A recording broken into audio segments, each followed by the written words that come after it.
अस्सलाम वालेकुम नाजरीन, प्रोग्राम अज दी गल नाल मैं हाँ थोड़े मेज़बान Shahid Saqlain luck chief of defence field marshal Syed Asim Munir नूं सऊदी अरब दा आला तरीन कौमी एजाज़ जड़ा है अता कर दिता गया है। पाक फौज दे शोबा ताल्लुकात आमा दे मुताबिक chief of defence forces field marshal Syed Asim Munir निशान इम्तियाज़ मिलिट्री उन्होंने जड़ा है सऊदी अरब के सरकारी दौरे के दौरान जड़ा है वह वज़ीर दिफा शहजादा खालिद बिन सलमान बिन अब्दुल अजीज़ आले सऊद नाल उन्होंने मुलाकात हुई तो इस अहम मुलाकात के दौरान दोनों रहनुमावां जड़ा है आपस विच बाहमी दिलचस्पी के मामलात ते गलबात की ते इलाकाई सलामती की सूरत हाल दिफा अस्करी ताउन स्ट्रेटजिक शराकतदारी ते बदलते हुए ਜਿਹੜੇ जोग्राफियाई चैलेंजेस ने उन्होंने उत्ते भी गलबात की गई। इस मौके पर दोनों मुमालिक के दरमियान गहरे तारीखी ते बिरादराना तल्लुकात की तौसीक वास्ते भी गलबात हुई। दौरे के दौरान खादमैन हरमैन शरीफैन शाह सलमान बिन अब्दुल अजीज़ अल सऊद के फरमान के तहत फील्ड मार्शल सैयद आसिम मुनीर नूं ममलिकत सऊदी अरब की तरफ को आला तरीन कौमी एजाज़ king Abdul Aziz medal of excellence भी जड़ा है वो अता किया गया। ये तो कुछ गल सी बैनुल अक़वामी मामलात दी ते दूजे पासे chief of defence forces field marshal Asim Munir ने उलमा मशाइख कॉन्फ्रेंस नाल खिताब किया जिहदे विच उन्हां दा कहना सी कि रियासत के अलावा कोई भी जिहाद का हुक्म या फतवा नहीं दे सकता। कौमी उलमा मशाइख कॉन्फ्रेंस जिहड़े 10 दिसंबर नूं होई सी उहदे नाल खिताब करदे हुए फील्ड मार्शल आसिम मुनीर दा कहना सी कि अल्लाह ताला ने इस्लामी ममालिक चू मुहाफिजीन हरमैन दा शर्फ जिहड़ा है पाकिस्तान नूं अता कीता। रियासत तैयबा ते रियासत पाकिस्तान दा आपस विच गहरा ताल्लुक है ते इहदी एक वड्डी मुमासलत भी है। उन्हां दा कहना सी कि रियासत तैयबा ते रियासत पाकिस्तान दा क़याम कलमा तैयबा दी बुनियाद ते रखिया गया ते ये रमज़ान दे महीने च होया। उन्होंने ये भी आखा कि दोवां रियासतां दी मुमासलत ये भी है कि रब्बे कायनात ने उन्होंने खादमैन हरमैन शरीफैन बनाया ते सानू मुहाफिज़ हरमैन बना दिता। चीफ ऑफ डिफेंस फोर्सेस का कहना सी कि ऑपरेशन बनियाल मसरूफ दे विच नहीं रुक जा चीफ ऑफ डिफेंस फोर्सेस का कहना सी कि ऑपरेशन बनियान अल मरसूस दे विच अल्लाह दी मदद आंदे हुए उन्हां अपने अखां नाल वेखी और महसूस की। मेरा खुदा गवाह है, ये बुनियान मरसूस में अल्लाह की मदद आई और हमने अल्लाह की मदद आते हुए देखी, महसूस की। वही अंसुरकुमुल्लाहु फला गालिब लकुम, हमने महसूस किया। तो जो कहा हुआ है ना, इसमें 100% हकीकत है कि फजाए बद्र पैदा कर, फरिश्ते तेरी नुसरत को उतर सकते हैं गर्दों से कितार अंदर कितार अब भी, सिर्फ ये कि हमने अपने तौर तरीकों को ठीक करना है बस। और ये बुनियान मरसूस के अंदर ये हुआ, ला इलाहा इल्लल्लाहु वहदहु सदक़ वअदहु व नसर अब्दहु व हज़म अल अहज़ाब वहदहु। फील्ड मार्शल ने यह भी कहा कि जी तालिबान की पुश्त पनाही जड़ा है वो अफगान हुकूमत कर रही है तो दहशतगर्दी के जरिए जड़ा है बच्चों को निशाना बनाया जा रहा है। फितनतुल खवारिज दियां जड़ियाँ भी तश्कीलां अफगानिस्तान तो आदियां ने उन्होंने तकरीबन 70% के करीब जड़ा है अफगानी शामिल होंगे ने। उन्होंने कहना सी कि अफगानिस्तान को फितनतुल खवारिज ते पाकिस्तान किसी हिक दे इंतखाब का जड़ा है उन्होंने करना होएगा और ये अलावा उन्होंने कोई होर रस्ता नहीं। उन्होंने यह भी कहना सी कि जड़ियाँ कौमां असलाफ दी इलमी ते फिक्री मिरास नूं छोड़ देंदियां ने वो जबू हाली का शिकार होंदियां ने। फील्ड मार्शल साहब का कहना सी कि रियासत के अलावा कोई भी जिहाद का हुक्म या फतवा नहीं दे सकता। इन्हां सारे मामलात दे उत्ते कि किस तरह फितनतुल खवारिज जड़ा है वो नौजवानों को इस्तेमाल कर रही है पाकिस्तान के खिलाफ, किस तरह अफगानिस्तान की सरजमीन इस्तेमाल हो रही है। फील्ड मार्शल साहब जड़ा कहा कि रियासत के अलावा कोई भी जिहाद का हुक्म नहीं दे सकता। इस सारे मामले पर गल करने वास्ते मेरे नाल मौजूद ने अलामा शबीर मिसमी साहब। अलामा शबीर मिसमी साहब बहुत बहुत शुक्रिया सर, तुसी प्रोग्राम में शिरकत की। सब तो पहला तो यह दसो कि फील्ड मार्शल साहब खिताब किया, तुसी भी उत्थे मौजूद सो, उन्हें एक बड़ी अहम गल की और उन्हें कहा कि रियासत के अलावा कोई भी जिहाद का हुक्म नहीं दे सकता। मैं चाहना जरा ये उत्ते रोशनी पाओ कि जी उन्होंने एक कहने का मतलब क्या सी। बिस्मिल्लाहिर्रहमानिर्रहीम, बहुत शुक्रिया कि आपने मुझे वक्त दिया। देखें, हम इस बात को वाज़ेह तौर पर समझ लें कि अब जिस मुल्क में इंसान रहता है उसके कानून को फॉलो करना है। बिल्कुल ऐसा। अब फील्ड मार्शल साहब ने फरमाया, बहुत अच्छा फरमाया, मुफ्तियान हजरात फरमाए, बहुत अच्छा है। प्रेसिडेंट कहे, जो भी अथॉरिटी कहेगी, उसको ये बात देखनी है कि मुल्क का जो कानून है उसके मुताबिक आगे बढ़ा जाएगा। बिल्कुल ऐसा। अब जिहाद का हुक्म हो या टैक्स का मसला हो या कोई और भी चीज हो, जी, اب جب ہم نے دستور کو قبول کر لیا ہے جی تو دستور کے مطابق چلیں گے. کوئی اپنی جگہ سے جہاد کا حکم دینا شروع کر دے, کوئی اپنی طرف سے جہاد کا حکم دینا شروع کر دے, یہ اب صحیح نہیں ہوگا. جس زمانے میں ملک نہیں ہوا کرتے تھے, قبائل ہوا کرتے تھے, یا اسلامی نظام پوری طرح سے نافذ ہوتا تھا, جی وہاں پر وہ اپنی جگہ پر خلفاء جو ہیں وہ حکم دیتے تھے, وہ اپنی جگہ پر ایک اصل ہے.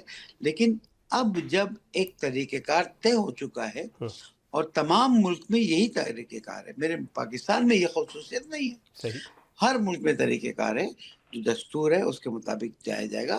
تو فیلڈ مارشل صاحب نے صرف توجہ دلائی ہے, ٹھیک کوئی حکم شرعی جاری نہیں کیا ہے صحیح کہ کل کو کہا جائے کہ جناب ایک نیا حکم شرعی جاری ہو گیا جی. ہے. اچھا ਮਿਸਮੀ ਸਾਹਿਬ, ਉਹਨਾਂ ਇੱਕ ਬੜੀ ਅਹਿਮ ਗੱਲ ਕੀਤੀ ਕਿ ਇਹ ਜਿਹੜਾ ਅੱਲਾਹ ਤਾਲਾ ਨੇ ਪਾਕਿਸਤਾਨ ਨੂੰ ਇੱਕ ਜਿਹੜਾ ਹੈ ਉਹ ਕਾਮਯਾਬੀ ਦਿੱਤੀ ਭਾਰਤ ਦੇ ਖਿਲਾਫ, ਆਪਣੇ ਦੁਸ਼ਮਣ ਦੇ ਖਿਲਾਫ, ਆਪਰੇਸ਼ਨ ਬਨਿਆਨੁਲ ਮਰਸੂਸ ਦੀ ਅਗਰ ਮੈਂ ਗੱਲ ਕਰਾਂ ਤਾਂ ਉਹਨਾਂ ਦਾ ਕਹਿਣਾ ਸੀ ਕਿ ਉਹਨਾਂ ਆਪਣੀ ਅੱਖਾਂ ਨਾਲ ਵੇਖਿਆ ਕਿ ਅੱਲਾਹ ਤਾਲਾ ਦੀ ਮਦਦ ਆਈ. ਇਸ ਹਵਾਲੇ ਨਾਲ ਸਰ ਤੁਸੀਂ ਕੀ ਕਹੋਗੇ, ਇਹਦੇ ਉੱਤੇ ਜ਼ਰਾ ਮੈਂ ਚਾਹਨਾ کہ ਤੁਸੀਂ ਜ਼ਰਾ ਇਹਦੀ ਤਫਸੀਲ ਵੀ ਦੱਸੋ. میں نے اس دن بھی اپنی تقریر میں کہا تھا, اور انشاءاللہ جب یہ میری پوری تقریر ریلیز کریں گے, گفتگو ریلیز کریں گے, جی کہ یہ پاکستان کے لیے بڑی اعزاز کی بات ہے الحمدللہ رب العالمین کہ اس دن بھی اور پہلے بھی اور بعد میں بھی, جی چاہے پرائم منسٹر ہو, چاہے پریسیڈنٹ صاحب ہوں, چاہے آرمی چیف صاحب ہوں, سب نے ایک بات کہی ہے ٹھیک کہ بنیان المرصوص کی فتح ہمارے لیے اللہ سبحانہ وتعالیٰ کی طرف سے. جی ان کی سپیچ کو دوسری بار تیسری بار سنیے, جی آپ کو پتہ چلے گا. اور میں نے یہ جملہ وہاں پر کہا تھا کہ جس ملک کی ہائیسٹ اتھارٹیز اتنی بڑی فتح کے لیے جھک کر یہ کہے کہ اللہ سبحانہ وتعالیٰ نے ہمیں فتح عطا کی ہے, جی اس ملک کا کوئی بال بیکا نہیں کر سکتا مگر یہ کہ ملک کے لوگ ہی اسے خدا نخواستہ کمزور کر دیں. بنیان مرصوص ہمارے لیے ایک بہت ہی یادگار اور شیرین زمانہ ہے یا جی واقعہ ہے, جی جو ہم اپنی آئندہ کی نسلوں کو بھی بتاتے رہیں گے کہ جو اتنی بڑی بڑی باتیں کرتا تھا اس کو اللہ سبحانہ تعالیٰ نے ذلیل کیا, بالکل اور جو کہتے تھے ہم کوشش کریں گے اس کو اللہ تعالیٰ نے, میرے پیارے ملک پاکستان کو اللہ تعالیٰ نے عزت و شرافت عطا کی. جی اور اگر آپ دیکھیں تو بنیان مرصوص میں سب ایک ہو گئے تھے. میں آج بھی نصیحت کروں گا, آئیں بیٹھیں بات کریں, آپ کو بات کرنے کا موقع دیا جا رہا ہے, بات کریں جی تاکہ مسائل حل ہوں. پتہ نہیں, اب دیکھیں پچھلے 24 گھنٹے میں ایران اور اسرائیل اور کیا کیا باتیں ہونا شروع ہو گئی ہیں. جی یہ ہمیں آ کے لے لے گا, ہمارے اندر داخل ہو جائے گا ٹھیک مسئلہ. میں ذرا کھل کے بات نہیں کرنا جی چاہ رہا ہوں. جی جی ہمیں ایک ہونا چاہیے. یہ مملکت خدا داد پاکستان اللہ سبحانہ وتعالیٰ کی وہ نعمت ہے جس کا اس وقت اندازہ ہوتا ہے جب ہم ملک سے باہر جاتے ہیں. جو پاکستانی باہر رہتے ہیں وہ اپنے ملک کے لیے کتنا تڑپتے ہیں, کتنا بالکل ترستے ہیں. یہ ایسے پیارا ملک اللہ سبحانہ وتعالیٰ نے ہمیں نعمت کے طور پر دیا ہے, اس میں کسی قسم کی کوئی نعمت کی کمی نہیں ہے. بس آئیں اتحاد اور وحدت کے ساتھ آگے بڑھیں. جس طرح بنیان مرصوص میں ہم ایک ہو گئے تھے, آج بھی ہم ایک ہو جائیں, سیاسی مسائل کو سیاسی طریقے سے حل کریں, اور ایک دوسرے پر کیچڑ اچھالنے کے بجائے ساتھ بیٹھ جائیں تاکہ ایک بہتر انداز میں آمادگی رکھیں.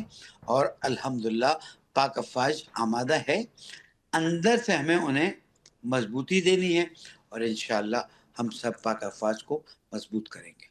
ਮਿਸਮੀ ਸਾਹਿਬ ਇੱਕ ਔਰ ਅਹਿਮ ਮਾਮਲਾ ਵੀ ਹੈ ਜਿਹੜਾ ਇਹ ਹੈ ਕਿ ਜੀ ਜਿਹੜੇ ਫਿਤਨਤੁਲ ਖਵਾਰਿਜ ਨੇ ਜਾਂ ਫਿਤਨਤੁਲ ਹਿੰਦੁਸਤਾਨ ਨੇ, ਉਹ ਸਾਡੇ ਨੌਜਵਾਨਾਂ ਨੂੰ ਇਸਤੇਮਾਲ ਕਰ ਰਹੇ ਨੇ ਰਿਆਸਤ ਦੇ ਖਿਲਾਫ, ਜਾਂ ਜਿਹੜੇ ਲੋਕਾਂ ਨੂੰ ਜਿਹੜਾ ਹੈ ਉਹਨਾਂ ਦਾ ਬ੍ਰੇਨ ਵਾਸ਼ ਕਰਕੇ ਨੌਜਵਾਨਾਂ ਦਾ, ਅਤੇ ਉਹਨਾਂ ਨੂੰ ਕਿਹਾ ਜਾਂਦਾ ਕਿ ਤੁਹਾਨੂੰ ਜੰਨਤ ਮਿਲੇਗੀ. ਇਹ ਸਾਰਾ ਮਾਮਲਾ ਜਿਹੜਾ ਹੈ ਮੈਂ ਚਾਹਾਂਗਾ ਕਿ ਜ਼ਰਾ ਤੁਸੀਂ ਆਪਣੇ ਇਲਮ ਦੇ ਮੁਤਾਬਿਕ ਤੁਸੀਂ ਆਪਣੇ ਜਿਹੜਾ ਸਾਡੇ ਇਸਲਾਮ ਇਸ ਹਵਾਲੇ ਨਾਲ ਕੀ ਕਹਿੰਦੇ, ਮੈਂ ਚਾਹ ਰਿਹਾ کہ ਤੁਸੀਂ ਇਹਦੇ ਉੱਤੇ ਵੀ ਜ਼ਰਾ ਗੱਲ ਕਰੋ.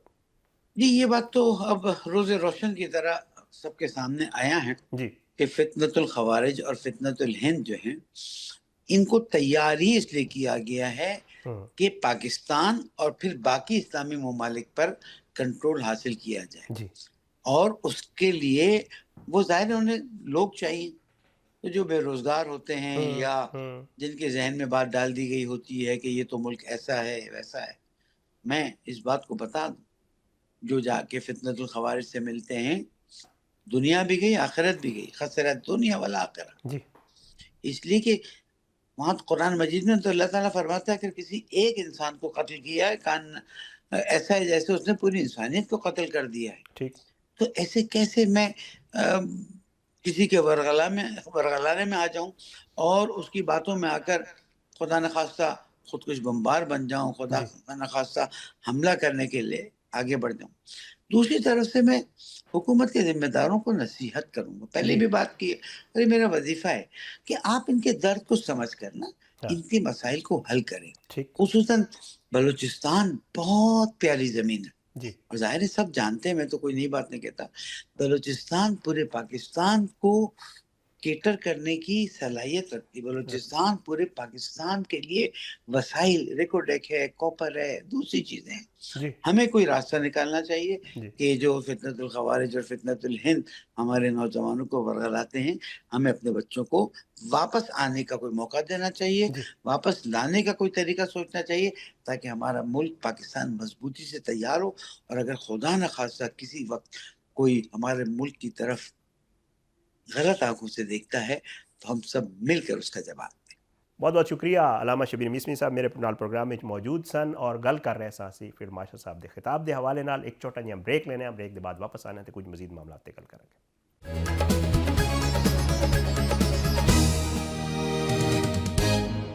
ویلکم بیک ناظرین. تے پروگرام دے اس حصے گل کریں گے ذرا کچھ سیاسی معاملات تے. سابق وزیر اعظم عمران خان تے تحریک انصاف دے دوجے رہنماواں دے خلاف فیصلیاں دے بعد جڑا ہے وہ ملکی سیاست ایک واری پھر جڑا ہے وہ بڑی ڈسکشن ہو رہی ہے کہ ہن معاملہ کی بنے گا.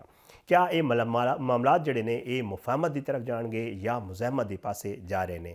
اپوزیشن اتحاد دی طرفوں گزشتہ روز جڑا ہے وہ 2 روزہ ایک کانفرنس جڑا ہے وہ منعقد کی گئی سی اسلام آباد تے اس اتحاد دے سربراہ محمود خان اچکزئی نے اس کانفرنس نال خطاب کرتے ہوئے دسیا کہ جی آئین جڑا ہے انہوں تبدیل کر دیتا گیا. اس نازک مرحلے تے انہاں کہا کہ سابق وزیر اعظم نواز شریف تے جمعیت علماء اسلام دے سربراہ مولانا فضل الرحمان کو انہاں اپیل کی تھی کہ وہ اگے ودھن، اگے آن تے ملک کو یہ جڑا بحران جڑا ہے یہ چوں کڈھن تے مذاکرات دا آغاز کرن. لیکن دوجے پاسے اسی روز ہی یعنی گزشتہ روز جڑے بانی تحریک انصاف نے عمران خان صاحب انہوں نے اپنے سوشل میڈیا ایکس اکاؤنٹ دے جاری بیان وچ آکھا کہ جڑا ہے یہ معاملہ جڑا ہے وہ مذاکرات دا نہیں بلکہ مزاحمت دا ہے. انہاں فیلڈ مارشل عاصم منیر نو بھی تنقید دا نشانہ بنایا، بلکہ وزیر اعلیٰ خیبر پختونخوا سہیل افریدی نو کہا کہ جی وہ احتجاجی تحریک دی تیاری واسطے جڑا ہے وہ تیاری کرن تے ਇਹਦਾ باقاعدہ طور تے احتجاجی تحریک جڑا ہے وہ ہوئے گی. ویکھا جاوے تو دوجے پاسے حکومت بھی کچھ یہ جہاں کنفیوژن دا شکار ہے. وفاقی وزیر اطلاعات جناب عطا اللہ تارڑ نے کہا ہے کہ اظہار ندامت یا معذرت دے بغیر مذاکرات ممکن نہیں. انہوں نے کہا کہ انہاں لوگوں نے فوجی تنصیبات تے حملے کیتے، شہداء دا تمسخر اڑایا تے فوج تے اعلیٰ قیادت دے جڑا ہے دے خلاف کردار کشی جڑا ہے وہ دی مہم بھی چلاندے نے. ایسے حالات وچ کوئی مذاکرات نہیں ہو سکتے. دوجے پاسے جڑے وفاقی وزیر آئین و قانون نے جناب اعظم نذیر تارڑ صاحب وہ ایک کانفرنس نال خطاب کر رہے سن تے کانفرنس نال خطاب کردے انہوں نے کہنا سی کہ پاکستان نو سیاسی تے معاشی استحکام واسطے جڑا ہے وہ قومی سطح تے ڈائلاگ تے سیاسی میثاق دی ضرورت ہے. انہوں نے کہا کہ سیاسی تے معاشی عدم استحکام دے نال کوئی بھی قوم ترقی نہیں کر سکتی. لاہور وچ کانفرنس نال خطاب کردے ہوئے انہوں نے کہنا سی کہ جڑا ہے پاکستان نو سیاسی تے معاشی استحکام دی ہن بہت زیادہ ضرورت ہے کیونکہ عدم استحکام دے نال کوئی بھی ملک اگے نہیں ود سکتا. انہوں نے کہا کہ ایسے فورمز وقت دی ضرورت نے جتنے مختلف مکاتب فکر دے نمائندے موجود ہوں جنہاں علماء، مشائخ، صحافت، سیاست تے سول سوسائٹی دے لوگ شامل ہوں تاکہ اجتماعی سوچ سامنے آ سکے. انہوں نے کہا کہ پاکستان اج ایک ایسے سیاسی میثاق دا متقاضی ہے جو کسی بھی ایک فرد، جماعت یا گروہ دے علاوہ جڑا ہے وہ پوری قوم تے نسلاں واسطے ہوئے. یہ معاملہ چل رہے ہیں. ایک پاسے اگر اپوزیشن نو ویکھیا جاوے تے وہ بھی 2 گلاں کر رہے ہیں، مذاکرات ہونے چاہیے نے نہیں ہونے چاہیے. اگر دوجے پاسے ویکھا جاوے تو حکومت دا یہی معاملہ ہے. کنفیوژن ہے کیا جڑی پاکستان دے پولیٹکس ہے یا پاکستان دی سیاست ہے وہ کسے ڈیڈ لاک وہ پیدا ہو گیا، کسے بند گلی چلی گئی ہے. اگے دا رستہ کی ہے؟ کیا پاکستان تحریک انصاف مذاکرات واسطے راضی ہوئے گی؟ محمود خان اچکزئی جڑی گل کی تھی وہ عمل درآمد ہوئے گا یا پھر مزاحمت دی سیاست ہوئے گی؟ انہاں سارے معاملات تے گل کرنے واسطے میرے نال بڑے ریلیونٹ پرسن موجود نے. جناب فیصل چودھری صاحب پاکستان تحریک انصاف دے رہنما نے، وکیل نے، انہوں کو پوچھیں گے کہ یہ سارے معاملات ہیں کی. ਬਹੁਤ ਬਹੁਤ ਸ਼ੁਕਰੀਆ ਫੈਸਲ ਚੌਧਰੀ ਸਾਹਿਬ, ਤੁਸੀਂ ਮੇਰੇ ਪ੍ਰੋਗਰਾਮ ਵਿੱਚ ਸ਼ਿਰਕਤ ਕੀਤੀ। ਸਰ, ਸਭ ਤੋਂ ਪਹਿਲੇ ਤਾਂ ਇਹ ਦੱਸੋ ਕਿ ਇਹ ਜਿਹੜਾ ਮਾਮਲਾ ਨਜ਼ਰ ਆ ਰਿਹਾ ਹੈ ਕਿ ਜੀ ਕੋਈ ਡੈਡ ਲੌਕ ਹੈ, ਕੋਈ ਬੰਦ ਗਲੀ 'ਚ ਦਾਖਲ ਹੋ ਗਈ ਹੈ ਸਿਆਸਤ। ਇੱਕ ਪਾਸੇ ਮੁਫਾਹਮਤ ਦੀ ਗੱਲ ਕੀਤੀ ਜਾਂਦੀ, ਫਿਰ ਉਹਦੇ ਬਾਅਦ ਮੁਜ਼ਾਹਮਤ ਦੀ ਗੱਲ ਕੀਤੀ ਜਾਂਦੀ, ਦੋਏ ਪਾਸੇ ਹਾਲ ਹੈ। ਸਰ, ਇਸ ਸਾਰੀ ਸੂਰਤ ਹਾਲ ਨੂੰ ਕਿਸ ਤਰ੍ਹਾਂ ਵੇਖ ਰਹੇ ਹੋ? ਥੈਂਕ ਯੂ ਭਾਈ ਜੀ। ਗੁਜ਼ਾਰਿਸ਼ ਹੈ ਜੀ ਕਿ ਬਿਲਕੁਲ ਇਸ ਵੇਲੇ ਜਿਹੜਾ ਪਾਕਿਸਤਾਨ ਬੰਦ ਗਲੀ 'ਚ, ਔਰ ਇਸ ਬੰਦ ਗਲੀ 'ਚੋਂ ਨਿਕਲਣਾ ਵਾਸਤੇ ਸਾਰਿਆਂ ਨੂੰ ਕੋਸ਼ਿਸ਼ ਕਰਨੀ ਪਏਗੀ। ਸਿਆਸਤ ਜਿਹੜੀ ਹੈ ਉਹ ਤਾਂ ਬੰਦ ਗਲੀ 'ਚ ਆ ਗਈ ਹੈ ਨਾ ਜੀ। ਉਹਦੇ ਵਿੱਚ ਤੁਸੀਂ ਤੱਕਿਆ ਕਿ ਹਕੂਮਤ 'ਚ ਵੀ ਕਨਫਿਊਜ਼ਨ ਹੈ, PTI 'ਚ ਵੀ ਕਨਫਿਊਜ਼ਨ ਹੈ। ਹਕੂਮਤ ਜਿਹੜੀ ਹੈ ਇਮਰਾਨ ਖਾਨ ਦੀ ਸਿਆਸਤ ਦਾ ਖਾਤਮਾ ਚਾਹੁੰਦੇ ਹੈ, ਉਹ ਵੀ ਨਹੀਂ ਹੋਇਆ, ਤੇ ਅਪੋਜੀਸ਼ਨ PTI ਖਾਨ ਸਾਹਿਬ ਚਾਹੁੰਦੇ ਨੇ ਇਨਕਲਾਬ ਆ ਜਾਏ। ਇਹ ਦੋ ਗੱਲਾਂ ਤੇ ਨਹੀਂ ਹੋਈਆਂ। ਫਿਰ ਤੀਸਰੀ ਗੱਲ ਤੇ ਮੁਫਾਹਮਤ ਹੀ ਹੁੰਦੀ ਹੈ ਨਾ ਜੀ। ਔਰ ਮੁਫਾਹਮਤ ਦਾ ਮਤਲਬ ਇਹ ਨਹੀਂ ਕਿ ਤੁਸੀਂ ਆਪਣਾ ਜਿਹੜਾ ਪ੍ਰਿੰਸੀਪਲ ਸਟਾਂਸ ਹੈ, ਅਸੂਲੀ ਮੌਕਫ ਹੈ ਜੀ, ਉੱਤੇ ਰਿਵਰਸ ਕਰ ਲਓ। ਜੀ ਜੀ, ਮੁਫਾਹਮਤ ਦਾ ਮਤਲਬ ਹੈ ਕਿ ਗੁਫ਼ਤਗੂ ਦੇ ਨਾਲ ਆਪਣਾ ਅਸੂਲੀ ਮੌਕਫ ਬਣਾਓ, ਸਹੀ। ਔਰ ਉਹਦੇ ਨਾਲ ਹੀ ਜਿਹੜਾ ਸਿਆਸੀ ਹੱਲ ਤੇ ਹੀ ਹੈ। ਬਾਕੀ ਹੁਣ ਅਗਰ ਕੋਈ ਖਾਨ ਸਾਹਿਬ ਵੀ ਜਿਹੜੇ ਕਿਉਂਕਿ ਜੇਲ੍ਹ 'ਚ ਉਹਨਾਂ ਨੂੰ ਸਾਰੀ ਗੱਲ ਇਤਨੀ ਨਹੀਂ ਪਤਾ ਲੱਗਦੀ, ਜਿਹੜੇ ਲੋਕ ਜਾਂਦੇ ਨੇ ਉਹਨਾਂ ਨੂੰ ਉਸ ਤਰੀਕੇ ਦੇ ਨਾਲ ਨਹੀਂ ਬਰੀਫ ਕਰ ਪਾਉਂਦੇ ਜਾਂ ਇਸ ਤਰ੍ਹਾਂ ਨਹੀਂ ਮਾਮਲਾ ਕਰਦੇ, ਜਿਹਦੀ ਵਜ੍ਹਾ ਨਾਲ ਤੁਸੀਂ ਦੇਖਿਆ ਕਿ ਪਿਛਲੇ ਸਾਲ ਵੀ ਸਾਡੇ 15 ਬੰਦੇ ਸ਼ਹੀਦ ਹੋ ਗਏ, ਤੇ ਇਸ ਸਾਲ ਫਿਰ ਅਗਰ ਕਰਨਗੇ ਤੇ ਉਸ ਦਾ ਕੋਈ ਮੌਜੂਦਾ ਜਿਹੜਾ ਹੈ ਹਾਲਾਤ ਵਾਕਿਆਤ ਮਾਹੌਲ ਨਹੀਂ ਹੈ ਇਸ ਤਰ੍ਹਾਂ ਦਾ, ਜਾਂ ਜਿਹੜਾ ਪਹਿਲਾ ਮਾਹੌਲ ਹੈ ਉਹ ਬਣਿਆ ਤਾਂ ਫਿਰ ਤੇ ਕੋਈ ਗੱਲ ਸਮਝ ਆਉਂਦੀ ਹੈ। ਲੇਕਿਨ ਇਸ ਤਰੀਕੇ ਨਾਲ ਜਿਹੜਾ ਹੈ ਉਹ ਇਸ ਵਕਤ ਅਗਰ ਕੋਈ ਗਰਾਊਂਡ ਲੈਵਲ ਤੇ ਦੇਖਿਆ ਜਾਏ ਤੇ ਮਜ਼ਾਮਤੀ ਤਹਿਰੀਕ ਚਲਾਉਣਾ ਤੇ ਬੜਾ ਮੁਸ਼ਕਿਲ ਹੈ। ਅੱਛਾ ਫੈਸਲ ਸਾਹਿਬ, ਇੱਕ ਹੋਰ ਗੱਲ ਵੀ ਮੈਂ ਤੁਹਾਡੇ ਕੋਲ ਪੁੱਛਾਂਗਾ, ਉਹ ਹੈ ਮਹਿਮੂਦ ਖਾਨ ਅਚਕਜ਼ਈ ਸਾਹਿਬ ਨੂੰ ਕਿਆਦਤ ਦੇਣਾ। ਪਹਿਲੇ ਤੁਹਾਨੂੰ ਪਤਾ ਹੈ ਕਿ ਜੀ ਤਹਿਰੀਕ ਇਨਸਾਫ ਦੇ ਬਾਕਾਇਦਾ ਤੌਰ ਤੇ ਬਾਨੀ PTI ਦੀ ਤਰਫ ਕੋਲ ਕਿਹਾ ਗਿਆ ਕਿ ਮਹਿਮੂਦ ਅਚਕਜ਼ਈ ਜਿਹੜਾ ਹੈ ਉਹ ਕਿਆਦਤ ਕਰਨਗੇ, ਜਿਹੜੀ ਵੀ ਕੋਈ ਗੱਲਬਾਤ ਹੋਏਗੀ, ਮੁਜ਼ਾਕਰਾਤ ਹੋਣਗੇ, ਕੁਝ ਵੀ ਹੋਏਗਾ। ਸਰ, ਇਹ ਤੁਹਾਨੂੰ ਤਜ਼ਾਦ ਨਜ਼ਰ ਨਹੀਂ ਆ ਰਿਹਾ? ਮਹਿਮੂਦ ਖਾਨ ਅਚਕਜ਼ਈ ਮੁਜ਼ਾਕਰਾਤ ਦੇ ਹਾਮੀ ਨੇ, ਉਹ ਕਹਿੰਦੇ ਨੇ ਕਿ ਜੀ ਸਿਆਸਤਦਾਨਾਂ ਨਾਲ ਗੱਲਬਾਤ ਹੋਣੀ ਚਾਹੀਦੀ ਹੈ। ਦੂਜੇ ਪਾਸੇ ਵੇਖਿਆ ਜਾਵੇ ਤੇ ਤਹਿਰੀਕ ਇਨਸਾਫ ਦੇ ਜਿਹੜੇ ਚੇਅਰਮੈਨ ਨੇ ਇਮਰਾਨ ਖਾਨ ਸਾਹਿਬ ਜਾਂ ਉਹਨਾਂ ਦੀ ਜਿਹੜੀ ਪਾਰਟੀ ਹੈ, ਉਹ ਕਹਿ ਰਹੇ ਨੇ ਕਿ ਜੀ ਮੁਜ਼ਾਕਰਾਤ ਅਗਰ ਹੋਣਗੇ ਤੇ ਫਿਰ ਉਹਨਾਂ ਨਾਲ ਹੀ ਹੋਣਗੇ। ਮਤਲਬ ਮੈਂ ਅਗਰ ਸਟੈਬਲਿਸ਼ਮੈਂਟ ਦੀ ਗੱਲ ਕਰਾਂ ਤੇ ਇੱਕ ਤਾਂ ਇਹ ਦੱਸ ਦਿਓ ਕਿ ਇਹ ਇੱਕ ਤਜ਼ਾਦ ਨਹੀਂ, ਤੇ ਦੂਜਾ ਇਹ ਦੱਸ ਦਿਓ ਕਿ ਇਮਰਾਨ ਖਾਨ ਸਾਹਿਬ ਦੀ ਜਿਹੜੀ ਚੁਆਇਸ ਹੈ ਮਹਿਮੂਦ ਖਾਨ ਅਚਕਜ਼ਈ ਦੇ ਹਵਾਲੇ ਨਾਲ, ਕਿਆ ਵਾਕਈ ਉਹ ਠੀਕ ਚੁਆਇਸ ਹੈ? ਉਹਨਾਂ ਕਿਸ ਮੈਰਿਟ ਤੇ ਚੁਆਇਸ ਕੀਤੀ ਹੈ ਮਹਿਮੂਦ ਖਾਨ ਅਚਕਜ਼ਈ ਦੀ? ਇਹ ਮੈਰਿਟ ਤਾਂ ਉੱਥੇ ਹੀ ਹੈ ਨਾ ਵੀ ਉੱਥੇ PTI 'ਚ ਬੰਦਾ ਕੋਈ ਨਹੀਂ ਨਾ ਜੀ ਹੋ ਜਾ ਰਿਹਾ ਜਿਹਨੂੰ ਅੱਗੇ ਲੈ ਕੇ ਆਉਣ। ਕਿਹੜਾ ਬੰਦਾ ਹੋਇਆ ਜਿਹੜਾ ਸਾਰਿਆਂ ਨੂੰ ਲੈ ਕੇ ਚੱਲੇ? ਉਹ ਮਹਿਮੂਦ ਖਾਨ ਜਿਹੜੇ ਨੇ ਉਹ ਕਿਉਂਕਿ ਇੱਕ ਬਜ਼ੁਰਗ ਸਿਆਸਤਦਾਨ ਤੇ ਇਸ ਵਜ੍ਹਾ ਨਾਲ ਉਹਨਾਂ ਨੂੰ ਚੂਜ਼ ਕੀਤਾ ਗਿਆ। ਹੋਰ ਤੇ ਜ਼ਾਹਿਰ ਹੈ ਮੈਨ ਪਾਵਰ ਤਾਂ ਉਹਨਾਂ ਕੋਲ ਕੋਈ ਨਹੀਂ। ਔਰ ਜਿਹੜੇ PTI ਦੇ ਬੰਦੇ ਹਨ ਉਹ ਤੇ ਸੂਰਤ ਹਾਲ ਜਿਹੜੀ ਆ ਉਹ ਤੁਸਾਂ ਦੇ ਸਾਹਮਣੇ ਸੀ, ਉਹ ਤਾਂ ਕੋਈ ਨਹੀਂ ਰਹੇ। ਉਹਨਾਂ ਜੋ ਕੋਈ ਐਸਾ ਬੰਦਾ ਹੈ ਨਹੀਂ ਵੀ ਜਿਹੜਾ, ਇੱਕ ਤਾਂ ਆਪਸ ਵਿੱਚ ਬਹੁਤ ਲੜਦੇ ਨੇ, ਆਪਸ ਵਿੱਚ ਗਰੁੱਪਬੰਦੀਆਂ ਬਹੁਤ ਹਨ ਜਿਹੜੀ ਮੌਜੂਦਾ ਕਿਆਦਤ ਹੈ, ਜਿਹਦੀ ਵਜ੍ਹਾ ਨਾਲ ਉਹ ਕਨਫਿਊਜ਼ਨ ਦਾ ਸ਼ਿਕਾਰ ਹਨ। ਤੁਸੀਂ ਤੇ ਕਿਹਾ ਕਿ ਉੱਥੇ ਜਿਹੜਾ ਇਹ ਮੁਜ਼ਾਹਮਤ ਵਾਲਾ ਬਿਆਨੀਆ ਹੈ, ਇਹ ਪੰਜਾਬ ਤੋਂ ਤਾਲੁਕ ਰੱਖਣ ਵਾਲੇ ਜਿਹੜੀ PTI ਦੀ ਲੀਡਰਸ਼ਿਪ ਹੈ, ਉਹ ਤਾਂ ਮੇਰਾ ਨਹੀਂ ਖਿਆਲ ਹੈ ਸਭ ਪਰ ਆਏਗੀ ਕਿਸੇ ਤਰੀਕੇ ਨਾਲ ਵੀ। ਜਿਹੜੇ ਪੰਜਾਬ ਤੋਂ ਤਾਲੁਕ ਰੱਖਣ ਵਾਲੇ ਲੀਡਰਾਂ ਜੀ, ਉਹ ਤੇ ਨਹੀਂ ਆਉਂਦੇ। ਪੰਜਾਬ ਤੋਂ ਤਾਲੁਕ ਰੱਖਣ ਵਾਲੇ ਲੀਡਰਾਂ ਜਿਹੜੇ ਨੇ ਜੀ, ਉਹ ਤੇ ਤੁਸੀਂ ਤੱਕਿਆ ਉਹ ਨਹੀਂ ਆਉਂਦੇ ਕਿਸੇ ਵੀ ਐਸੇ ਮੁਜ਼ਾਹਰੇ ਤੇ ਜਲੂਸ ਤੇ, ਤੇ ਵੀਡੀਓ ਕੱਢ ਛੋੜਦੇ ਤੇ ਉਸ ਨਾਲ ਤੇ ਨਹੀਂ ਗੁਜ਼ਾਰਿਸ਼ ਹੋਣੀ। ਤੇ ਮਹਿਮੂਦ ਖਾਨ ਅਚਕਜ਼ਈ ਸਾਹਿਬ ਵੀ ਇਕੱਲਿਆਂ ਤਾਂ ਕੁਝ ਨਹੀਂ ਕਰ ਸਕਦੇ ਨਾ ਜੀ। ਜਿਹੜੀ ਕਾਨਫਰੰਸ ਇਹਨਾਂ ਕੀਤੀ ਹੈ ਉਹਦੇ 'ਚ ਵੀ ਮੇਨ ਪਾਰਟੀਆਂ ਤਾਂ ਹੈ ਕੋਈ ਨਹੀਂ ਸਨ, ਉਹ ਵੀ ਫਿਰ ਇਨਫਰਾਦੀ ਰੰਗ ਤੁਹਾਨੂੰ ਜ਼ਿਆਦਾ ਨਜ਼ਰ ਆਇਆ, ਤੇ ਉਸ 'ਚ ਉਹ ਗੱਲ ਨਹੀਂ ਰਹੀ ਜਿਹੜੀ ਮਤਲਬ ਹੋਣੀ ਚਾਹੀਦੀ ਸੀ। ਉਸ ਨਾਲ ਤੇ ਸੂਰਤ ਹਾਲ ਨਹੀਂ ਬਣੀ। ਉਹਦਾ ਇੰਪੈਕਟ ਜਿਹੜਾ ਹੈ ਉਹ ਕਿਤਨਾ ਕੁ ਆਉਂਦਾ ਨਹੀਂ ਆਉਂਦਾ। ਇੱਕ ਵਾਰ ਖੁਸ਼ਾਇਨ ਗੱਲ ਹੈ ਕਿ ਉਹਨਾਂ ਦੇ ਕਾਨਫਰੰਸ ਵਿੱਚ ਵੀ ਗੱਲਬਾਤ ਦੀ ਗੁਫ਼ਤਗੂ ਹੋਈ ਹੈ, ਤੇ ਲਾਹੌਰ ਵਿੱਚ ਜਿਹੜਾ ਖਵਾਜਾ ਸਾਦ ਰਫੀਕ ਦੇ ਵਾਲਿਦ ਸਾਹਿਬ ਖਵਾਜਾ ਰਫੀਕ ਸਾਹਿਬ ਦੇ ਬਰਸੀ ਤੇ ਵੀ ਉੱਥੇ ਵੀ ਇਹ ਗੁਫ਼ਤਗੂ ਹੋਈ ਹੈ। ਤੇ ਇਹ ਦੋਨਾਂ ਤਰਫੋਂ ਜਿਹੜਾ ਇੱਕ ਆਖੋ ਤੁਸੀਂ ਕਿ ਇਦਰਾਕ ਹੈ ਜਾਂ ਦੋਨੋਂ ਜਮਾਤਾਂ ਤੋਂ ਇਹ ਖਿਆਲ ਹੈ, ਉਹ ਇੱਕ ਅੱਛੀ ਖੁਸ਼ਾਇਨ ਗੱਲ ਹੈ। ਔਰ ਅਗਰ ਦੋਵੇਂ ਜਮਾਤਾਂ, ਦੋਵੇਂ ਪਾਸੇ ਜਿਹੜੇ ਦੋਵੇਂ ਫਰੀਕੈਨ ਮੁਜ਼ਾਕਰਾਤ ਦੀ ਗੱਲ ਕਰਨ ਤੇ ਸਿਆਸੀ ਰਾਸਤਾ ਹੈ, ਇਹ ਹੋਰ ਤੇ ਕੋਈ ਰਾਸਤਾ ਨਹੀਂ ਹੈ। ਸਰ ਥੋੜ੍ਹੀ ਜੀ ਮੈਂ ਅਗਰ ਮੁਜ਼ਾਮਤ ਦੀ ਗੱਲ ਕਰਾਂ ਤੇ ਤੁਹਾਨੂੰ ਪਤਾ ਹੈ ਕਿ ਜੀ ਜਿਹੜੇ ਸੁਹੇਲ ਅਫਰੀਦੀ ਸਾਹਿਬ ਵਜ਼ੀਰ ਆਲਾ ਜਿਨ੍ਹਾਂ ਨੂੰ ਮੈਂਡੇਟ ਦਿੱਤਾ ਗਿਆ ਤੇ ਉਹਨਾਂ ਨੂੰ ਜਿਸ ਟਾਈਮ ਲੈ ਆਇਆ ਜਾ ਰਿਹਾ ਸੀ ਇਹ ਕਿਹਾ ਜਾ ਰਿਹਾ ਸੀ ਕਿ ਜੀ ਬਹੁਤ ਹੀ ਮੁਜ਼ਾਮਤੀ ਉਹਨਾਂ ਦੀ ਸ਼ਖਸੀਅਤ ਹੈ, ਮੁਜ਼ਾਮਤ ਕਰਨਗੇ। ਇਮਰਾਨ ਖਾਨ ਸਾਹਿਬ ਦਾ ਜਿਹੜਾ ਇੱਕ ਆਪਣਾ ਇੱਕ ਮੌਕਫ ਹੈ ਉਹਦੇ ਉੱਤੇ ਜਿਹੜਾ ਹੈ ਉਹ ਡਟ ਕੇ ਖੜੇ ਹੋਣਗੇ। ਤੇ ਸਰ ਇਹ ਦੱਸੋ ਕਿ ਕਿਆ ਪਾਕਿਸਤਾਨ ਤਹਿਰੀਕ ਇਨਸਾਫ ਕੋਈ ਤਹਿਰੀਕ ਸ਼ੁਰੂ ਕਰ ਸਕਦੀ ਹੈ? ਕਿਉਂਕਿ ਲੱਗ ਇਸ ਵਾਸਤੇ ਨਹੀਂ ਰਿਹਾ ਕਿ ਸੁਹੇਲ ਅਫਰੀਦੀ ਸਾਹਿਬ ਜਿਸ ਟਾਈਮ ਆਏ ਉਹਨਾਂ ਜਿਹੜੇ ਤਕਰੀਰਾਂ ਕੀਤੇ ਜਾਂ ਉਹਨਾਂ ਦਾ ਹੁਣ ਜਿਹੜਾ ਅਮਲ ਹੈ ਉਹਦੇ ਕੋਲ ਤੁਹਾਨੂੰ ਕੀ ਲੱਗ ਰਿਹਾ ਹੈ ਕਿ ਪਾਕਿਸਤਾਨ ਤਹਿਰੀਕ ਇਨਸਾਫ ਜਿਹੜਾ ਹੈ ਉਹ ਕੋਈ ਤਹਿਰੀਕ ਸ਼ੁਰੂ ਕਰ ਸਕਦੀ ਹੈ ਇਸ ਤਰ੍ਹਾਂ ਦੀ? ਦੇਖੋ ਜੀ, ਸੁਹੇਲ ਅਫਰੀਦੀ ਸਾਹਿਬ ਦਾ ਜਿਹੜਾ ਵੀ ਹੈ ਲੇਕਿਨ ਇਕੱਲਾ ਬੰਦਾ ਤਾਂ ਤਹਿਰੀਕ ਨਹੀਂ ਨਾ ਚਲਾਉਂਦਾ, ਇਹ ਇਕੱਲੀ ਕੋਈ ਥੋੜੇ ਜਿਹੇ ਬੰਦੇ ਤਾਂ ਨਹੀਂ, ਤਾਂ ਪੂਰੀ ਪਾਰਟੀ ਇੱਕ ਪਾਸੇ ਹੋਵੇ ਤਾਂ ਗੱਲ ਹੈ ਨਾ ਜੀ। ਕਾਰਕੁਨਾਨ ਲੀਡਰ ਸਾਰੇ ਇੱਕ ਪਾਸੇ ਹੋਣ, ਉਹ ਤੇ ਫਿਲਹਾਲ ਜਿਸ ਤਰ੍ਹਾਂ ਮੈਂ ਅਰਜ਼ ਕੀਤਾ ਵੀ ਉਹ ਨਜ਼ਰ ਨਹੀਂ ਆਉਂਦਾ ਪਿਆ। ਔਰ ਜਿਸ ਤਰ੍ਹਾਂ ਖਾਨ ਸਾਹਿਬ ਨੂੰ ਸਜ਼ਾ ਹੋਈ ਹੈ ਉਸ ਤਰੀਕੇ ਨਾਲ ਬੰਦੇ ਬਿਲਕੁਲ ਨਹੀਂ ਨਿਕਲੇ ਬਾਹਰ। ਸਿਆਸੀ ਤੌਰ ਤੇ ਇਹਦੇ 'ਚ ਕੋਈ ਸ਼ੱਕ ਦੀ ਗੱਲ ਨਹੀਂ ਕਿ ਅੱਜ ਵੀ ਅਗਰ ਵੋਟਾਂ ਗਿਣੀਆਂ ਜਾਣ ਸਹੀ ਤਰੀਕੇ ਨਾਲ ਤਾਂ ਉਹ ਇਮਰਾਨ ਖਾਨ ਸਾਹਿਬ ਦੀਆਂ ਨਿਕਲਣਗੀਆਂ। ਲੇਕਿਨ ਕਿਆ ਉਹ ਲੋਕ ਮਾਰ ਖਾਣ ਵਾਸਤੇ ਜਾਂ ਅੱਗੇ ਆਉਣ ਵਾਸਤੇ ਤਿਆਰ ਹਨ? ਉਹਦਾ ਕੋਈ ਐਸਾ ਇੰਡੀਕੇਟਰ ਨਹੀਂ ਹੈ, ਕੋਈ ਐਸਾ ਇੰਡੀਆ ਨਹੀਂ ਮਿਲਿਆ, ਕੋਈ ਇਸ਼ਾਰਾ ਨਹੀਂ ਲੱਭਾ ਵੀ ਇਹ ਤੱਕੀਏ ਵੀ ਕਿ ਉਹ ਲੋਕ ਬਾਹਰ ਆ ਕੇ ਮਾਰਕੁੱਟ ਖਾਣ ਵਾਸਤੇ ਤਿਆਰ ਹੋਣੀ ਹੈ, ਮਾਰ ਕੁੱਟਣ ਵਾਸਤੇ ਤਿਆਰ ਹੋਣ। ਇਹੋ ਜਿਹੇ ਹਾਲਾਤ ਅਜੇ ਇੱਥੇ ਪਾਕਿਸਤਾਨ 'ਚ ਨਹੀਂ ਹੋਏ। ਹਾਲਾਂਕਿ ਬੁਹਰਾਨ ਕਾਫੀ ਹੈ ਪਾਕਿਸਤਾਨ ਵਿੱਚ, ਮੁਆਸ਼ੀ ਬੁਹਰਾਨ ਵੀ ਹੈ, ਸਿਆਸੀ ਬੁਹਰਾਨ ਵੀ ਹੈ, ਅਦਾਲਤੀ ਬੁਹਰਾਨ ਵੀ ਹੈ, ਆਈਨੀ ਬੁਹਰਾਨ ਵੀ ਹੈ। ਗਵਰਨਮੈਂਟ ਦੀ ਡਿਲੀਵਰੀ ਕੋਈ ਨਹੀਂ ਕਿਸੇ ਵੀ ਮਾਸ ਦੇ, ਲੇਕਿਨ ਉਸ ਦੇ ਬਾਵਜੂਦ ਲੋਕ ਜਿਹੜੇ ਨੇ ਉਹ ਅਜੇ ਇਸ ਸੂਰਤ ਹਾਲਤ 'ਚ ਨਹੀਂ ਆਏ।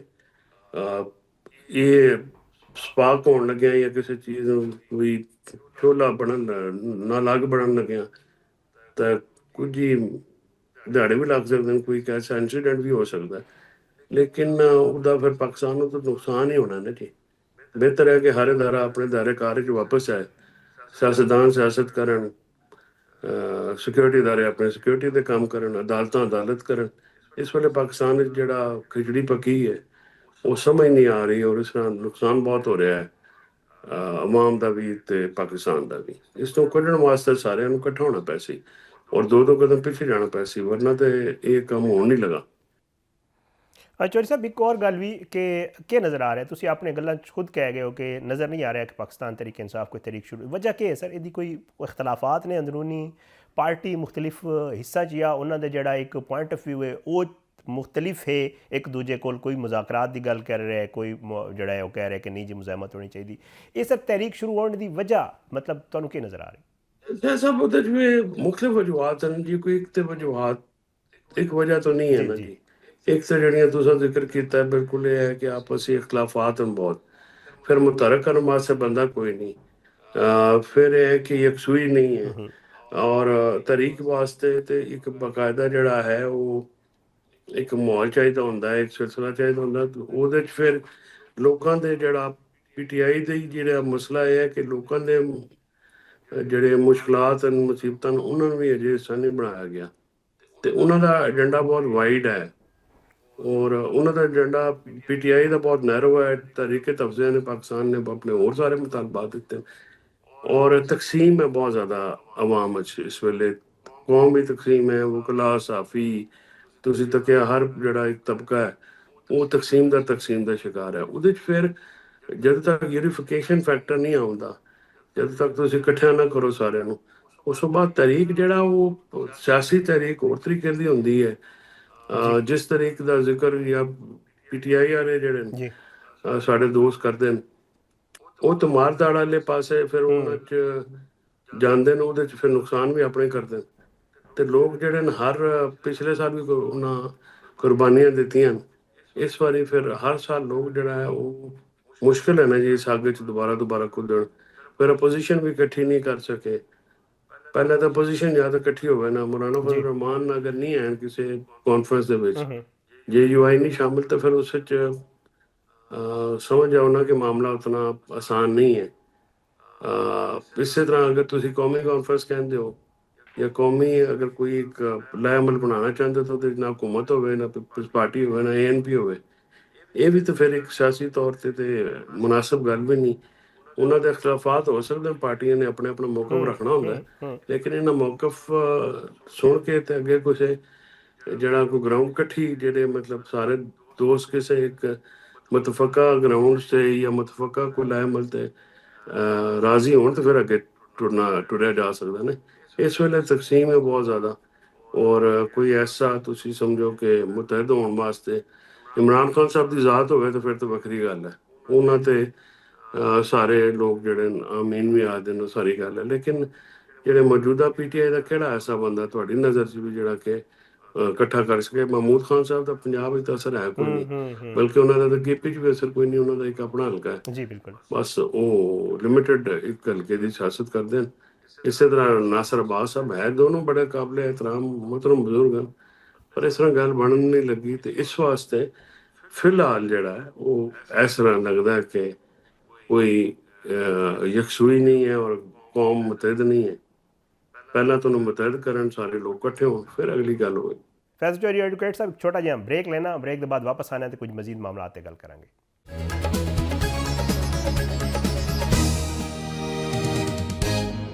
वेलकम बैक नाजरीन, साडे नाल मौजूद ने एडवोकेट फैसल चौधरी साहब। इन्हां नाल असीं गल कर रहे हैं पाकिस्तान के सियासी मामलात।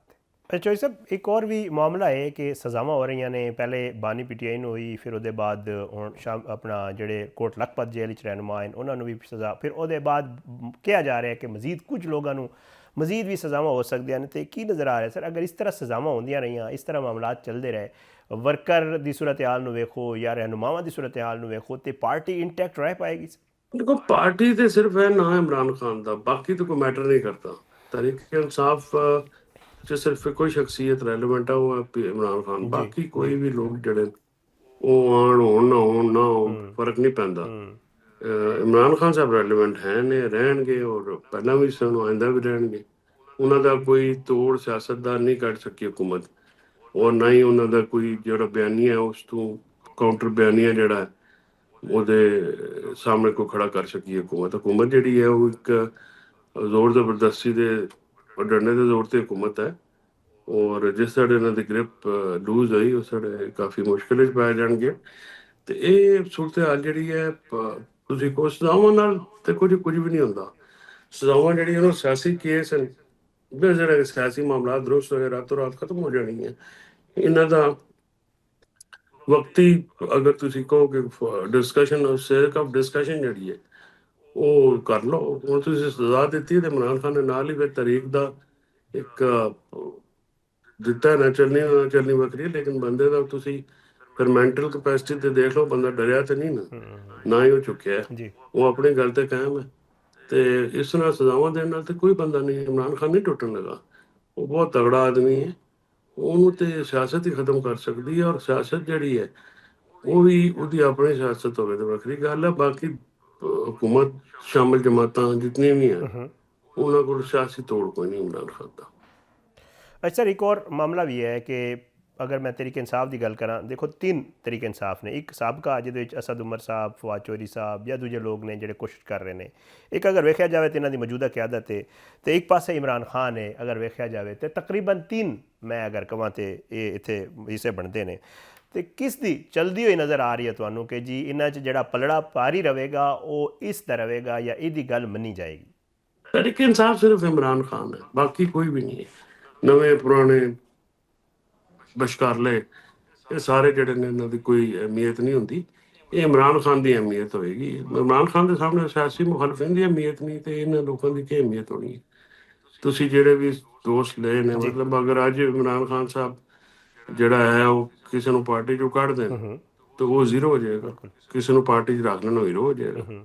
इस वास्ते इमरान खान ही PTI की स्ट्रेंथ भी है, वही उन्होंने रेलिवेंट है। बाकी जेडे तुसी ग्रुप गिने वो ग्रुप भी नहीं ने, एको ग्रुप है, एको शख्सियत है, उसका नाम इमरान खान है, जिसका ना तहरीक इंसाफ है, तहरीक इंसाफ का नाम इमरान खान है बस।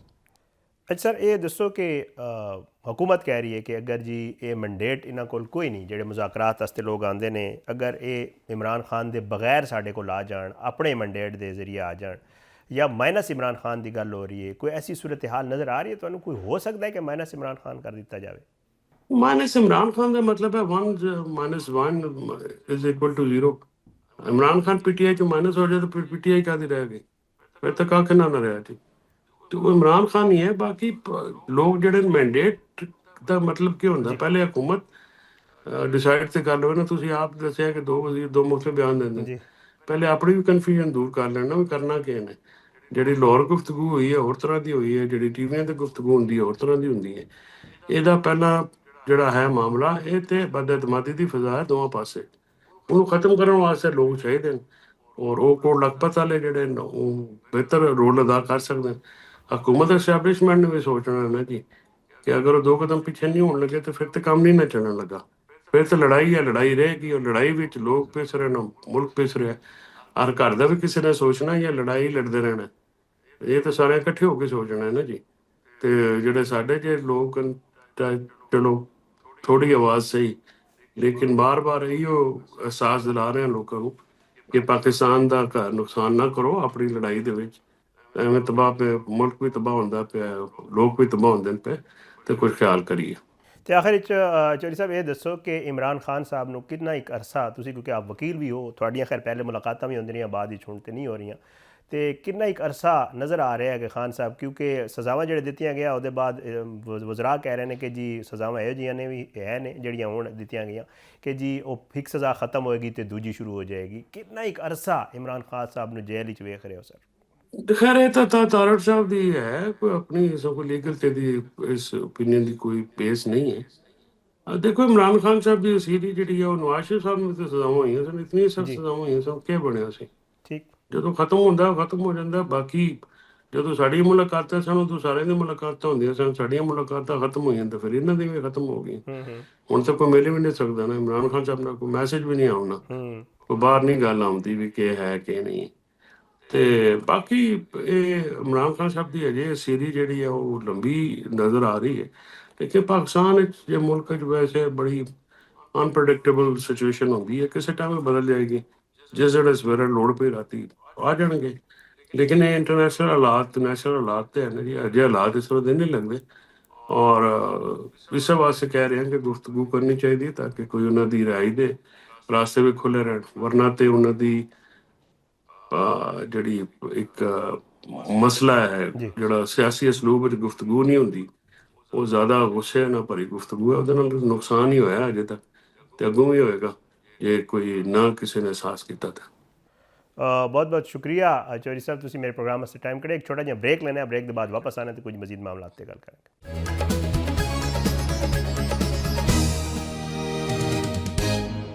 Welcome back Nazreen. ਤੇ ਪ੍ਰੋਗਰਾਮ ਦੇ ਆਖਰੀ ਹਿੱਸੇ 'ਚ ਗੱਲ ਕਰਾਂਗੇ ਜ਼ਰਾ ਭਾਰਤੀ ਦਹਿਸ਼ਤਗਰਦੀ ਦੇ ਹਵਾਲੇ ਨਾਲ, ਕਿਉਂਕਿ ਤੁਸੀਂ ਵੇਖਿਆ ਕਿ ਪਿਛਲੇ ਦਿਨਾਂ ਦੇ ਵਿੱਚ ਬੰਗਲਾਦੇਸ਼ ਦੇ ਇੱਕ ਜਿਹੜੇ ਸਰਕਰਦਾ ਤਾਲਿਬ ਇਲਮ ਰਹਿਨੁਮਾ ਸਨ, ਉਹਨਾਂ ਨੂੰ ਕਾਤਲਾਨਾ ਹਮਲੇ ਦੇ ਵਿੱਚ ਕਤਲ ਕੀਤਾ ਗਿਆ। ਉਹਦੇ ਬਾਅਦ ਜਿਹੜਾ ਹੈ ਉਹ ਬੰਗਲਾਦੇਸ਼ ਵਿੱਚ ਇਹਤਜਾਜ ਜਾਰੀ ਹੈ, ਤੇ ਬੰਗਲਾਦੇਸ਼ ਵਿੱਚ ਭਾਰਤੀ ਮੁਦਾਖਲਤ ਤੇ ਕਾਤਲਾਂ ਦੀ ਸਰਪ੍ਰਸਤੀ ਦੇ ਖਿਲਾਫ ਸ਼ਦੀਦ ਇਹਤਜਾਜ ਜਿਹੜਾ ਹੈ ਉਹ ਹੋ ਰਿਹਾ ਹੈ। ਬੰਗਲਾਦੇਸ਼ ਵਿੱਚ ਮੁਜ਼ਾਹਿਰੀਨ ਭਾਰਤੀ ਸਰਪ੍ਰਸਤੀ ਜਿਹੜੀ ਫੈਲਣ ਵਾਲੀ ਦਹਿਸ਼ਤਗਰਦੀ ਹੈ ਉਹਦੇ ਖਿਲਾਫ ਭਾਰਤ ਦੀ ਸਰਹੱਦ ਤੱਕ ਆ ਗਏ।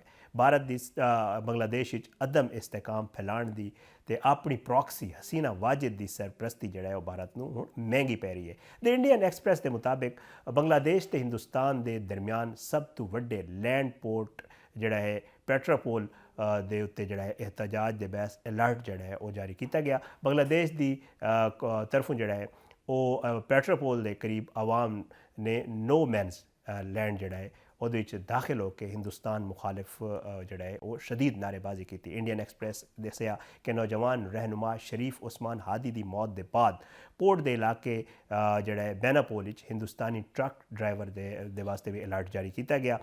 ਇੰਡੀਅਨ ਐਕਸਪ੍ਰੈਸ ਨੇ ਇਹ ਵੀ ਕਿਹਾ ਕਿ ਜੀ ਬੰਗਲਾਦੇਸ਼ ਵਿੱਚ ਮੁਜ਼ਾਹਿਰੀਨ ਨੇ ਹਿੰਦੁਸਤਾਨ ਦੇ ਅਸਿਸਟੈਂਟ ਹਾਈ ਕਮਿਸ਼ਨਰ ਦੀ ਚੱਟਾਗਾਂਗ ਰਿਹਾਇਸ਼ਗਾਹ ਦੇ ਬਾਹਰ ਵੀ ਭਰਪੂਰ ਇਹਤਜਾਜ ਕੀਤਾ। ਸਿਆਸੀ ਕਾਰਕੁਨ ਉਸਮਾਨ ਹਾਦੀ ਨੂੰ ਭਾਰਤ ਦੇ ਫੋਨ ਨੰਬਰਸ ਤੋਂ ਕਤਲ ਦੀ ਧਮਕੀਆਂ ਜਿਹੜਾ ਹੈ ਉਹ ਦਿੱਤੇ ਗਏ ਸਨ। ਬੰਗਲਾਦੇਸ਼ੀ ਵਜ਼ਾਰਤ ਖਾਰਜਾ ਨੇ ਭਾਰਤ ਦੇ ਕੋਲੋਂ ਉਸਮਾਨ ਹਾਦੀ ਦੇ ਕਾਤਲਾਨਾ ਹਮਲੇ 'ਚ ਮੁਲਵਿਸ ਅਫਰਾਦ ਦੀ ਹਵਾਲਗੀ ਦਾ ਮੁਤਾਲਬਾ ਵੀ ਕੀਤਾ ਹੈ। ਖਿੱਤੇ 'ਚ ਅਦਮ ਇਸਤਕਾਮ, ਰਿਆਸਤੀ ਦਹਿਸ਼ਤਗਰਦੀ ਤੇ ਅੰਦਰੂਨੀ ਮੁਦਾਖਲਤ ਕਰਨਾ ਭਾਰਤ ਦਾ ਤੁਹਾਨੂੰ ਪਤਾ ਹੈ ਪੁਰਾਣਾ ਵਤੀਰਾ ਹੈ। ਬੰਗਲਾਦੇਸ਼ ਦੀ ਆਵਾਮ ਕਾਤਲਾਂ ਦੇ ਸਰਪ੍ਰਸਤ ਮੋਦੀ ਦੀ ਤਮਾਮ ਜਿਹੜਾ ਹੈ ਇਹ ਮਾਮਲਾਤ ਉਹ ਬਖੂਬੀ ਜਾਣ ਚੁੱਕੀ ਹੈ, ਤੇ ਨਾਲ ਜਿਹੜਾ ਹੈ ਇਹ ਕਿਹਾ ਜਾ ਰਿਹਾ ਹੈ ਕਿ ਹੁਣ ਬੰਗਲਾਦੇਸ਼ ਇਹ ਮੁਤਾਲਬਾ ਕਰ ਰਿਹਾ ਹੈ ਕਿ ਭਾਰਤ ਨੂੰ ਇੱਕ ਦਹਿਸ਼ਤਗਰਦ ਰਿਆਸਤ ਦੇ ਤੌਰ ਤੇ ਜਾਣਿਆ ਜਾਵੇ ਤੇ ਇਹਦੇ ਖਿਲਾਫ ਜਿਹੜਾ ਹੈ ਉਹ ਆਲਮੀ ਸਤਹ ਦੇ ਉੱਤੇ ਕਾਰਵਾਈ ਕੀਤੀ ਜਾਵੇ ਕਿ ਕਿਸ ਤਰ੍ਹਾਂ ਭਾਰਤ ਜਿਹੜਾ ਹੈ ਉਹ ਦੂਜੇ ਮਮਾਲਿਕ ਵਿੱਚ ਨਾ ਸਿਰਫ ਦਹਿਸ਼ਤਗਰਦੀ ਨੂੰ ਫਰੋਗ ਦੇ ਰਿਹਾ ਹੈ ਬਲਕਿ ਦੂਜੇ ਮਮਾਲਿਕ ਵਿੱਚ ਕੁਝ ਲੋਕਾਂ ਦੇ कत्लो गारत भी मुलविस है।